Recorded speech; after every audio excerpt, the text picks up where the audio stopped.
OMG! Kim at Paulo may never before seen na ipakikita na masyasya kayo.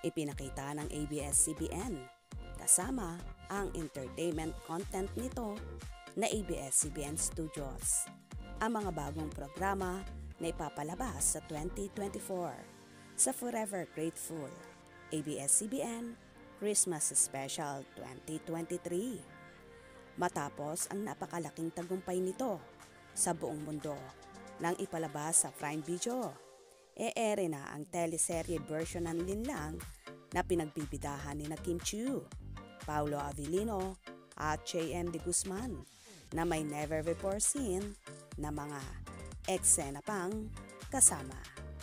Magpapatuloy pa ang Kim Pao Fever dahil muling magsasama ang dalawa sa Philippine adaptation ng Korean hit series na What's Wrong with Secretary Kim na ipoproduce ng ABS-CBN at View. Na kwentong hindi nyo dapat palampasin. Pag-ibig, pangloloko, at pangaangkin. Hanggang saan kakayang dalhin ng bugso ng damdamin? Paano uungkatin ang mga sikretong tinatago? You'll know the answer to that and more. Stream all episodes of Linda. Only on Prime Video.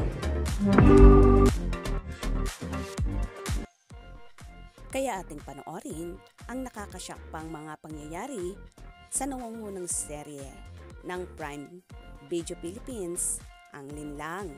At talagang hindi na rin matatawaran pa ang Kim Pao Fever, lalo na nga ngayon napaparating na ang magpapakilig sa lahat, ang What's Wrong with Secretary Kim na for sure marami na naman ang makaka-relate at mai-inlove dito.